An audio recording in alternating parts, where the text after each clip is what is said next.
మీరు మీ హెల్త్ పైన ఇన్ని కంప్లైంట్స్ ఇస్తారు. ఆ నొప్పి వచ్చింది, ఈ నొప్పి వచ్చింది, నిద్ర రావట్లేదు, అలా జరిగింది, ఇలా జరిగింది.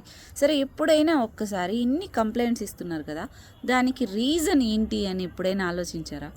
ఇలా ఒక ఫుడ్ చూస్తారు, ఈ ఒక్కసారికి ఎంత తినేస్తారు. ఎక్సర్సైజ్ ఏదో చేయమంటాం, ఇప్పుడు కాదులే అబ్బా జస్ట్ వాక్ చేసుకొని వచ్చేద్దాం అంటాం.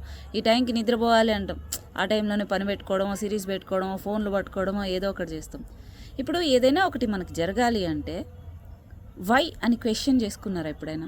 ఇది నాకు ఎందుకు జరగాలి? ఇప్పుడు మీరు ముందులాగే ఉంటూ ఎక్స్ట్రాడినరీ థింగ్స్ రావాలంటే ఎట్లా అవుతుంది బా? కంఫర్ట్ జోన్ దాటాలి కదా. ఎందుకు ఆ కంఫర్ట్ జోన్ దాటడానికి అస్సలు ఇష్టపడరు మీరు?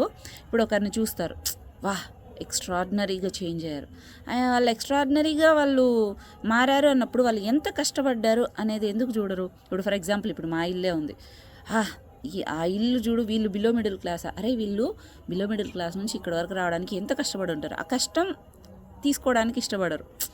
ట్రాన్స్ఫర్మేషన్ అయింది, ఈవిడ ఇంత ట్రాన్స్ఫర్మేషన్ అయింది, ఇంత వెయిట్ లాస్ అయిందని వీడియోస్ అన్నీ చెప్తుంది సిరి. సరే, ఎంత కష్టపడితే ఆమె ట్రాన్స్ఫార్మ్ అయ్యి ఇప్పటిదాకా ఇట్లా అవుతుంది అనేది రాదు. ఏమేం చేస్తే వచ్చేసిందో, ఏమేం పౌడర్లు తాగిస్తే వచ్చేసిందో, ఏమైనా కూర్చొని టిప్స్ చెప్పండి. టిప్స్ తోటి అవుతుందా? ఇప్పుడు వరుసగా ఈరోజు పేషెంట్స్ అన్నీ చూస్తుంటే దాంట్లో చాలామంది 100లో 90 మంది ఏం చెప్తారు తెలుసా? ఆ కంప్లైంట్, ఈ కంప్లైంట్, అట్లా ఇట్లా ఇట్లా. నాకు ఏమనిపిస్తుంది తెలుసా?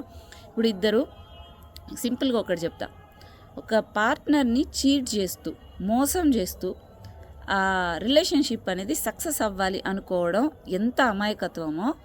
ఒకటి చూసి తింటాం, లేకుంటే స్కిప్ చేసేస్తాం, ఆ పని ఉంది, ఈ పని ఉంది, అన్నీ చేసుకునేసి అన్నీ మానేస్తాం, కానీ ఖచ్చితంగా మీ హెల్త్ మాత్రం బాగుండాలనుకుంటాం. ఎట్లా అవుతుంది అది? ఒకసారి ఆలోచించండి.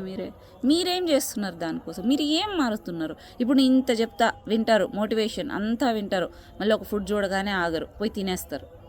ఇప్పుడు మనం కరెక్ట్గా ఉంటేనే కదా మన పిల్లలు కూడా ఫుడ్ విషయంలో జాగ్రత్తగా ఉండగలుగుతారు. మనమే కరెక్ట్గా లేనప్పుడు మనం ఏం చెప్తాం పిల్లలకి? ఒకసారి ఆలోచించండి.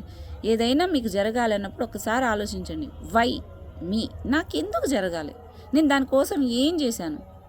ఒకసారి క్వశ్చన్ మార్క్ వేసుకోండి. మీరు కంప్లైంట్ ఇస్తున్నారు ఓకే, కానీ మీరేం చేశారు? దాని రెక్టిఫికేషన్కి ఏం చేశారు? నేను ట్రై చేశాను అనకండి. కన్సిస్టెన్సీ ఒకటి గుర్తుపెట్టుకోండి. ఇక్కడ నుంచి ఒక ఊరికి మీరు వెళ్ళాలి, మీరు సైకిల్ వెళ్తారో నడిచి వెళ్తారో కంటిన్యూగా చేయడం వేరే.